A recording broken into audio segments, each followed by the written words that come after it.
আমার বিয়ে সবেমাত্র ২ মাস হয়েছে।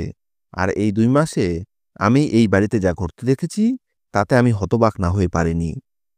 আমি একজন আধুনিক শহুরে মেয়ে, বিয়ে করে গ্রামে এসেছি। কেননা ভেবেছিলাম এখানে আমি খুব শান্তিতে জীবন কাটাতে পারব। কিন্তু এখানকার মানুষের জীবনযাপন এবং আচার-ব্যবহার খুবই অদ্ভুত।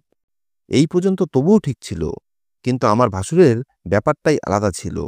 তাকে দেখলেই আমার মধ্যে একটা অদ্ভুত ভালো লাগা কাজ করত। কেননা আমার জীবনে আমি তার মতো সুপুরুষ কখনোই দেখিনি। আমার বড় জা তার স্বামীকে খুব ভালোবাসত এবং সারাক্ষণ তার আশেপাশে ঘুরঘুর করত। আমি আমার ভাসুরকে ১ম বার যখন দেখেছিলাম, তখন আমার মনে হয়েছিল যে তার এইরকম পালনের মতো শরীর জিম করার কারণে হয়েছে। কিন্তু আমার স্বামী বলছিল, দাদা বেশিরভাগ সময় জমিতেই কাজ করে। সে সকালে ঘি দিয়ে পরোটা খেয়ে বের হয় আর রাতে বাড়ি ফেরে। আমার ভাসুর খুব কম কথা বলতেন এবং সবসময় নিজের কাজ নিয়েই থাকতেন। আমিও তার সাথে কথা বলতে লজ্জা অনুভব করতাম, তাই নিজের কাজ নিয়েই থাকতাম। আমার বড় জা খুব ভালো, তবে একটু বোকা টাইপের। ভাসুর যেই বাড়িতে আসত, অমনি সে ছাদ থেকে দৌড়ে আসত এবং বলতো, আমার স্বামী এসে গেছে, এখনই খেতে চাইবে। বলেই সে তাড়াতাড়ি করে এক থালা ভাত বেড়ে তাকে খেতে দিত। আর দেখতে দেখতে আমার ভাসুর ভাত সাবার করে দিত। আমি তো তাকে দেখে অবাক হয়ে যেতাম যে একজন মানুষ এত খাবার কিভাবে খেতে পারে। আমার ভাসুরের তুলনায় আমার স্বামী তো খুবই নিরীহ আর ভালো স্বভাবের। বিয়ের ২ মাস হয়ে গেলেও এখনো আমাদের মধ্যে স্বামী স্ত্রীর মতো বোঝাপড়া হয়নি। সম্ভবত এর কারণ এটাই যে আমি শিক্ষিত মেয়ে আর আমার স্বামী গ্রামের 8 পাস।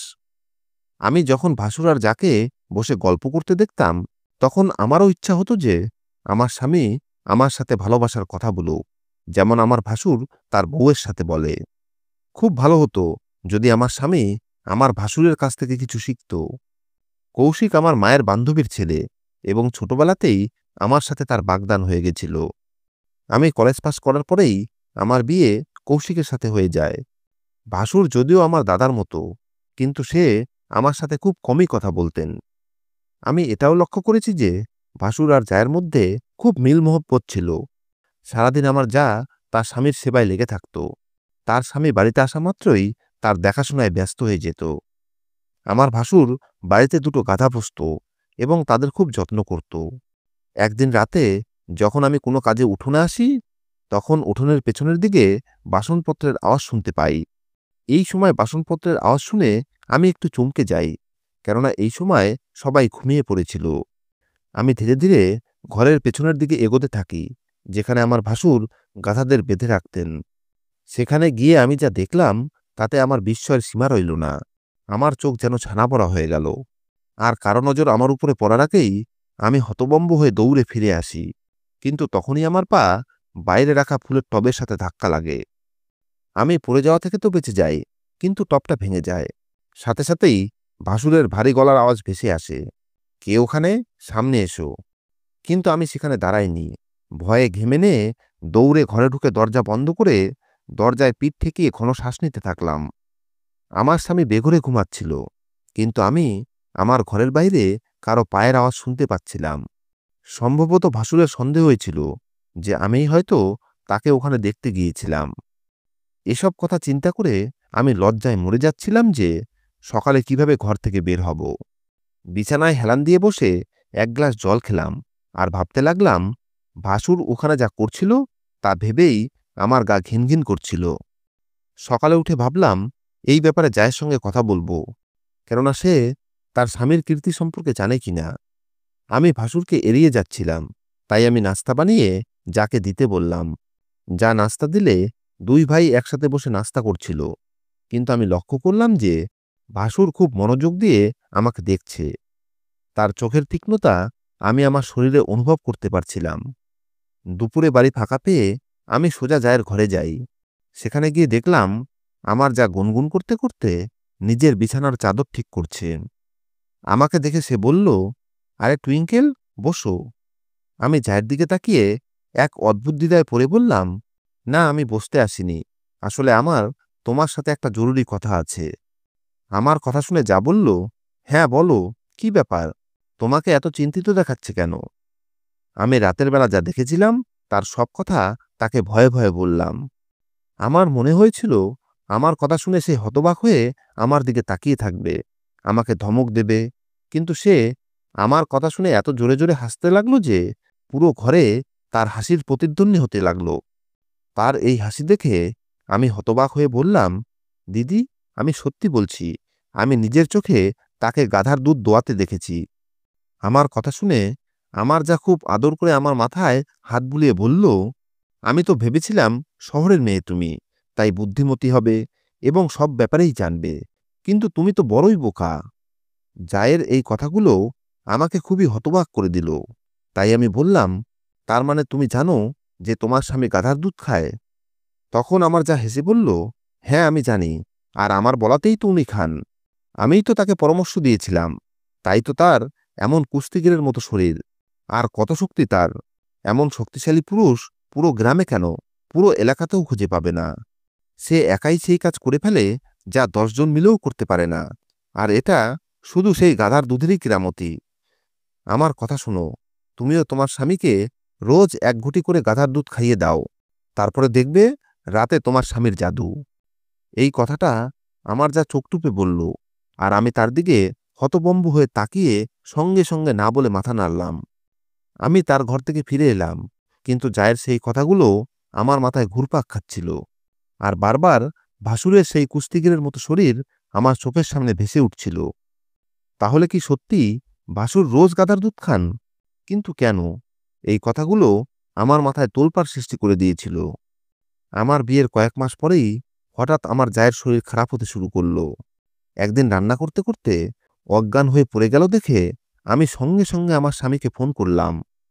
কিছুক্ষণ পরে ভাসুর আর আমার স্বামী বাড়িতে এলো এবং যাকে নিয়ে হাসপাতালে চলে গেল।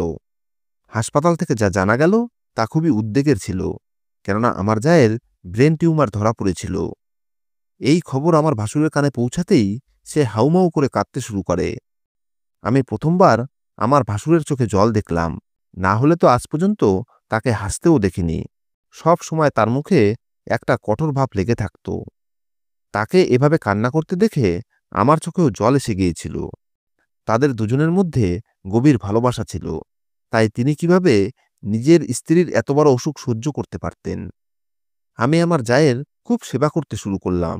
একদিন রাতে তার জন্য দুধ গরম করে তার মধ্যে বাদাম কিশমিশ মিশিয়ে তার জন্য নিয়ে গেলাম। আমার হাতে দুধের গ্লাস দেখে আমার ভাসুর রাগী গলায় বলল, এই দুধ কার জন্য নিয়ে যাচ্ছ?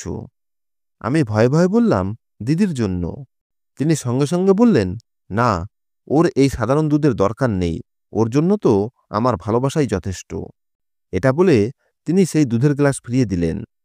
একটু পরে আমার ভাসুর বাড়ির পেছন দিকে গেলেন। কিছুক্ষণ পরে আমি নিজের চোখে দেখলাম তিনি একটা গ্লাসে গাধার দুধ দুইয়ে নিয়ে নিজের ঘরে যাচ্ছিলেন। আমি মনে মনে ভাবতে লাগলাম, কি ব্যাপার, যাও কি গাধার দুধ খায় নাকি?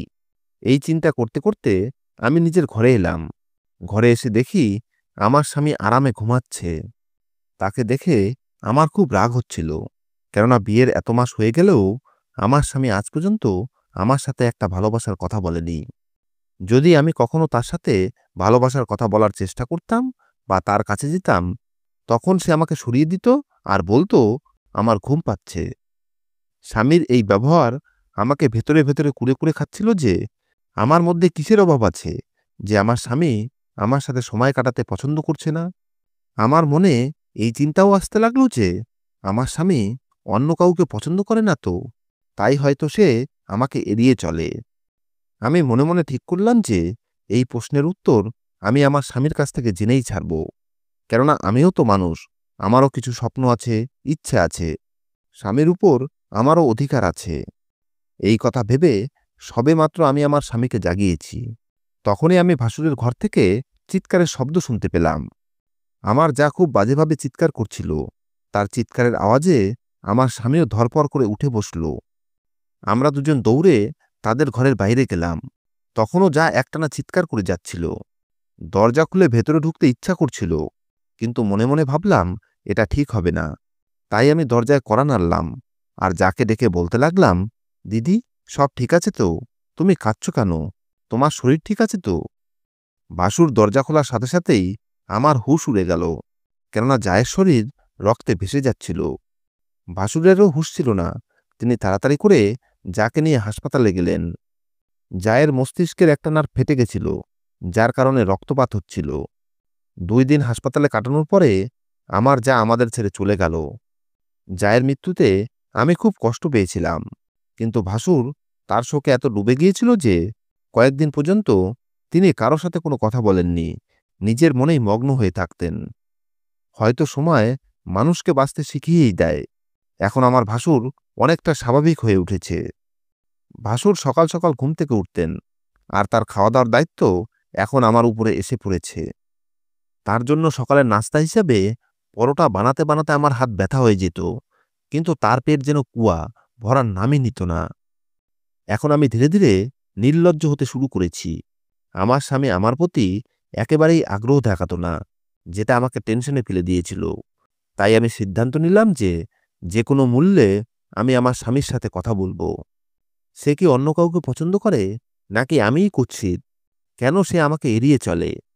আমি কাছে আসার চেষ্টা করলেও সে আমার থেকে দূরে সরে যেত। সেই রাতে প্রতীক বাড়ি ফিরে খাবার খাওয়ার পরেই আবারও তার দাদার কাছে গিয়ে বসল। আমি এটা লক্ষ্য করেছি যে জায়ের মৃত্যুর পর থেকে আমার ভাসুর গাদার দুধ খাওয়া বন্ধ করে দিয়েছেন। যতদিন যা বেঁচে ছিল ততদিন তিনি রোজ গাধার দুধ খেতেন, কিন্তু তার মৃত্যুর পরে যেন তিনি ভুলেই গেছেন যে তিনি কোনো গাধাও পোষেন। আমি আমার ঘরে স্বামীর জন্য অপেক্ষায় বসেছিলাম, কিন্তু আমার স্বামী ঘরে এসেই শুয়ে পড়তে গেল। তখন আমি তাকে বাধা দিয়ে তার সামনে গিয়ে বসলাম। সে চমকে আমার দিকে তাকিয়ে বলল, "কি ব্যাপার টুইঙ্কেল, কি হয়েছে?" আমি জল ভরা চোখে আমার স্বামীকে বললাম, "সত্যিটা কি? তুমি আমাকে বলো। আমাকে কি তোমার ভালো লাগে না, নাকি তোমার মনে অন্য কেউ আছে?" কথা বলতে গিয়ে আমার গলা ধরে এসেছিল। খুব কষ্টে আমি কান্না চেপে রেখেছিলাম। আমার স্বামী আমার কথা শুনে আমার হাত তার হাতে নিয়ে বলতে লাগলো, "এমন কোনো ব্যাপার না টুইঙ্কেল, তুমিই আমার জীবনের প্রথম এবং শেষ ভালোবাসা। আমি তোমাকে ছাড়া অন্য কারো কথা ভাবতেও পারি না। তুমি উল্টো কথা ভাবছ। আমি বরং তোমার সামনে নিজেকে ছোট মনে করি।" স্বামীর মুখ থেকে এই কথা শুনে আমি সঙ্গে সঙ্গে তার ঠোঁটে হাত রেখে বললাম, "তুমি আমার স্বামী, আর আমি তোমাকে খুবই সম্মান করি। আমার মনে তোমার জন্য অনেক ভালোবাসা আছে। যদি তুমি আমার থেকে দূরে থাকো আর আমাকে আমার অধিকার না দাও, তাহলে আমি এসবের কি মানে বুঝব?" আমার স্বামী আমার প্রশ্নের উত্তর এড়িয়ে আবার শুতে গেল। আমার সাথে কেন এমন করছে? কিছু তো নিশ্চয়ই আছে যা সে আমার থেকে লুকাতে চাইছে। যাই হোক, আমিও অন্যদিকে মুখ ঘুরিয়ে শুয়ে পড়লাম। জায়ের মৃত্যুর পর থেকে ভাসুরকে আমার বেশ দুর্বল লাগতে শুরু করেছিল। তার সেই শরীর যেন ভাঙতে শুরু করেছে। তার গায়ের রং ফ্যাকাশে হয়ে গিয়েছে এবং তাকে খুব দুর্বল দেখাচ্ছিল। সারাক্ষণ শুয়ে থাকতেন আর অসুস্থ থাকতেন। তার এই অবস্থা সম্ভবত জায়ের চিন্তায় চিন্তায় হয়েছিল। সকাল হলে আমি আবারও ঘরের কাজে ব্যস্ত হয়ে পড়লাম, কিন্তু সেদিন সন্ধ্যায় খুব অদ্ভুত একটা ব্যাপার ঘটল। দরজায় হঠাৎ কড়া নাড়া শুরু হলো। এই সময় আমার স্বামী আর ভাসুর বাড়িতে থাকতো না। তাই যখন আমি দরজা খুললাম, তখন দেখলাম ভাসুর দরজার বাইরে দাঁড়িয়ে আছেন। আমার স্বামী তার সাথে আসেনি দেখে আমি ভাসুরকে জিজ্ঞেস করলাম, "কৌশিক কোথায়?" তিনি বললেন, "সে জমিতে কিছু কাজ করছে, একটু পরেই আসবে।" এতটুকু বলেই তিনি ঘরে গেলেন এবং নিজের কাপড় উঠিয়ে বাথরুমে চলে গেলেন, আর আমি উঠোন ঝাড় দিতে লাগলাম। কিছুক্ষণ পরে যখন ভাসুর বাইরে এলেন, তখন তাকে দেখে তো এক মুহূর্তের জন্য আমি স্তম্ভিত হয়ে সঙ্গে সঙ্গে অন্যদিকে মুখ ঘুরিয়ে নিলাম এবং ঘরে চলে এলাম। কিন্তু আমার ভাসুরের যেন কোনো খেয়ালই ছিল না। তিনি অনেক কদিন পরে বাড়ির পেছনের দিকে গেলেন এবং যখন ফিরে এলেন, তখন এক বালতি দুধ নিয়ে এলেন। এটা যে গাধার দুধ সেটা আমি জানতাম। এরপরে ভাসুর সেই দুধ নিজের মুখে লাগালেন এবং দেখতে দেখতে পুরো বালতি শেষ করে ফেললেন। নিজের গোফে লেগে থাকা দুধ হাত দিয়ে মুছে ঢেকুর তুলে উঠোনেই বসে পড়লেন। আমি এমনিতে কাজে ব্যস্ত ছিলাম, কিন্তু আমার মনে হলো যেন আমার ভাসুর আমার দিকে খারাপ নজরে তাকাচ্ছেন। আমি নিজের গায়ের কাপড় ঠিক করলাম এবং সেখান থেকে চলে যেতে লাগলাম। তখনই ভাসুর আমাকে ডাক দিলেন। আমার অস্বস্তি লাগছিল, কিন্তু তার ডাকে সাড়া দিয়ে বললাম, "বলুন, কোনো কাজ আছে?" তিনি আমাকে পা থেকে মাথা পর্যন্ত ভালোভাবে দেখলেন। তারপরে বললেন, "এখানে এসে আমার কাছে বসো।" তার কথা শুনে আমার মেরুদণ্ড দিয়ে একটা ঠান্ডা স্রোত বয়ে গেল। আমি কিভাবে তার সামনে বসব সেটাই ভাবছিলাম। তখনই আবারও তার গমগমে আওয়াজ ভেসে এলো যে, তুমি শুনতে পাওনি? এখানে এসে আমার সামনে বসো। ভয়ে ভয়ে আমি তার কাছে গিয়ে চৌকির অন্য প্রান্তে বসলাম। তখন ভাসুর আমাকে এমন একটা প্রশ্ন করলেন যে আমি ঘাবড়ে গেলাম। তিনি বললেন, কৌশিক তোমাকে খুশি রাখে তো? কোনো রকম অসুবিধা করে না তো? যদি কোনো সমস্যা থাকে আমাকে বলো, আমি ওকে বকে দেব। ভাসুরের এই কথা শুনে আমি সঙ্গে সঙ্গে নাতে মাথা নাড়লাম এবং বললাম, না না, ও আমার সাথে খুব ভালো ব্যবহার করে, আপনি কোনো চিন্তা করবেন না।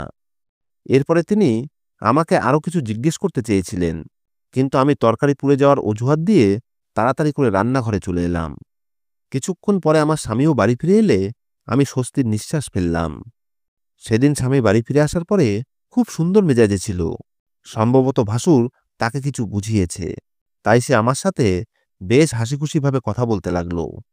আমিও চাইছিলাম আর দেরি না করে আমরা দুজন আমাদের সম্পর্কটাকে আরও এগিয়ে নিয়ে যাব, কেননা বিয়ের 1 বছর হয়ে গেলেও এখনও আমাদের কোনো সন্তান হয়নি। এখন তো পাড়া প্রতিবেশীর মহিলারাও বলাবলি করতে শুরু করেছে যে, ব্যাপার কি, না বড় দাদার সন্তান আছে না ছোট ভাইয়ের। প্রতিবেশী মহিলাদের কথা শুনে আমি চিন্তায় পড়ে গেলাম।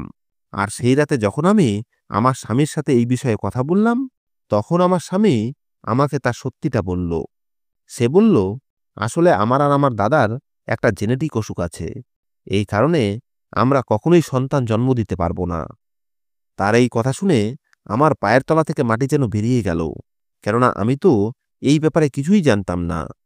সম্ভবত আমার স্বামী সেই কারণেই আমাকে এড়িয়ে চলত এবং সবসময় এটাই বলতো যে, আমার জন্য তোমার জীবনটা বরবাদ হয়ে গেল। আমার স্বামী আরও বলল, আমি তোমার ইচ্ছা কখনোই পূরণ করতে পারবো না। এইসব বলে সে নিজের মাথা নিচু করে নিল। আমি আমার স্বামীর হাত ধরে খুব আপন করে নিয়ে বললাম, এই অসুখের তো অনেক চিকিৎসা আছে, তাই না? আমার স্বামীর রোগটা এমন ছিল যে তার সন্তান হলেও সে মানসিক বা শারীরিক কোনো না কোনো ত্রুটি নিয়ে জন্মাত। কিন্তু আমার স্বামী নিজের হাত ছাড়িয়ে নিল আর বলতে লাগলো, হ্যাঁ করাতে তো পারি, কিন্তু চিকিৎসার যে পদ্ধতি কবিরাজ বলেছে সেটা আমার পছন্দ নয়। কেননা কৌশিকের কপালে বিন্দু বিন্দু ঘাম জমে উঠেছিল। তাই আমি কৌশিককে জিজ্ঞেস করলাম, কি পদ্ধতির কথা বলেছে কবিরাজ? এরপরে আমার স্বামী আমাকে যে চিকিৎসার কথা বলল তা শুনে তো আমার হুঁশ উড়ে গেল। আর আমি সঙ্গে সঙ্গে জোরের সাথে বললাম, কখনোই না, আমি আমার স্বামীকে কখনোই এমনটা করতে দেব না। তাতে যদি আমাকে সারা জীবন নিঃসন্তান থাকতে হয় তবুও। কিন্তু যত সময় কাটতে লাগলো ততই আমি এই সমস্যার সমাধান বের করার চেষ্টা করতে লাগলাম। এখন আমাকেই কিছু একটা করতে হবে।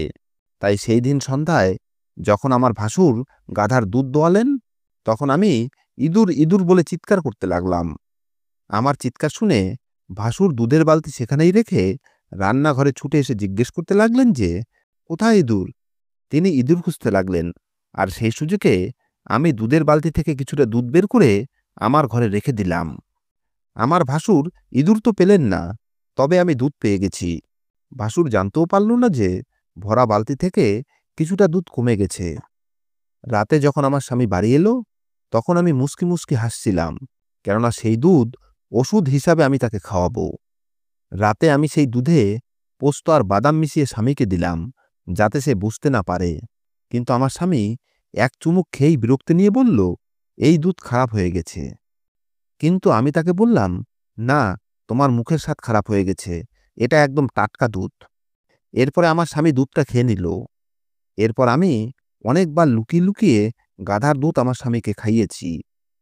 এরপরে যখন তার টেস্ট করানো হলো, তখন তার সমস্ত ত্রুটি দূর হয়েছে দেখে সে অবাক হয়ে গেল। আমার স্বামী যখন সেই রিপোর্ট আমাকে দেখালো, তখন আমি হেসে বললাম, এটা তো চমৎকার হয়ে গেছে। আমার তো বিশ্বাসই হচ্ছে না যে এমনও হতে পারে। সে তো ভাবছিল এটা স্বাভাবিকভাবেই হয়েছে, কিন্তু আসল সত্যিটা তো শুধু আমিই জানতাম। কয়েক মাস পর আমি গর্ভবতী হলাম, আর তারপরে ঈশ্বর আমাকে একটা সুন্দর ছেলে উপহার দিলেন।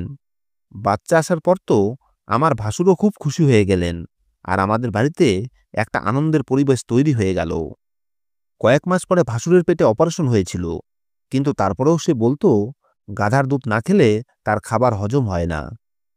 গাধার দুধ যদিও সাধারণত মানুষ খাওয়ার জন্য ব্যবহার করে না, কিন্তু যদি ওষুধ হিসাবে কোনো রোগের জন্য এই দুধ ব্যবহার করা হয় তবে তাতে কোনো ক্ষতি নেই। আর আমিও আমার স্বামীর জন্য এই দুধ ওষুধের মতোই ব্যবহার করেছিলাম। আমাদের সমাজের এটাই নিয়ম যে মহিলাদেরই সবকিছু শুনতে হয়। যদি কোনো মহিলা বন্ধ্যা হয় বা তার মধ্যে কোনো ত্রুটি থাকে তবে সারা জীবন সেই মহিলাকে খোঁটা দেওয়া হয় এবং সেই মহিলাকে নীরবে সেই সব কথা শুনতে হয়। যখন মহিলাকে এটা জিজ্ঞেস করা হয় তখন সে কেবল এটাই বলে যে তার মধ্যেই ত্রুটি আছে এবং নিজের এই ত্রুটির কথা বলতে গিয়ে নিজের ইগোকে সামনে আনে না। কিন্তু সেই একই ত্রুটি যদি কোনো পুরুষের মধ্যে থাকে তবে সেই পুরুষ হতাশায় ডুবে যায় এবং সবার থেকে লুকিয়ে রাখে। বউকে বলে যেন সে কাউকে না বলে যে তার মধ্যে ত্রুটি রয়েছে এবং সমস্ত দোষ স্ত্রীর উপরে চাপিয়ে দেয়। আমাদের সমাজে কত মহিলা আছে যারা তাদের স্বামীর ত্রুটি ঢাকতে সারা জীবন নিজেদেরকে বন্ধ্যা প্রমাণ করে লোকের সামনে। তারা লোকেদের বলে যে সেই বন্ধ্যা, তার স্বামীর কোনো ত্রুটি নেই। যদি ত্রুটি স্বামীর মধ্যেও থাকে কিন্তু স্ত্রী স্বামীর সম্মান রক্ষা করতে নিজের উপরে সমস্ত দোষ নিয়ে নেয়, কিন্তু যখন স্ত্রীর কথা আসে তখন স্বামী তার সম্মান রক্ষা করে না, বরং সবাইকে বলে বেড়ায় যে তার বউ বন্ধ্যা এবং সাথে সাথে দ্বিতীয় বিয়ের চিন্তাও করে। কিন্তু স্ত্রী সন্তানের আশা ত্যাগ করেও দ্বিতীয় বিবাহের কথা চিন্তা করে না এবং নিজের বন্ধ্যা স্বামীর সাথেই সারা জীবন কাটিয়ে দেয়। আমাদের সমাজে সবসময় মহিলাকেই ত্যাগ স্বীকার করার জন্য এগিয়ে আসতে হয় এবং মহিলারাই ত্যাগ স্বীকার করে। শাশুড়িরা মেয়ে হয়েও বলে বেড়ায় যে আমার বৌমা বন্ধ্যা, তাদের টেস্ট করায়, আল্ট্রাসাউন্ড করায়, কিন্তু যখন ছেলের পরীক্ষার কথা আসে তখন শাশুড়িরা বলে যে আমার ছেলের মধ্যে কোনো ত্রুটি নেই, তাই আমার ছেলে পরীক্ষা করবে না, বরং দ্বিতীয় বিয়ে করবে। কোথাও না কোথাও এটাই আমাদের সমাজের আজকের সত্য এবং সবসময় মহিলাকেই এর জন্য দোষী সাব্যস্ত করা হয়। বন্ধুরা, আশা করি গল্পটি তোমাদের ভালো লেগেছে। যদি ভালো লেগে থাকে তাহলে কমেন্ট করে অবশ্যই জানাবে। ধন্যবাদ।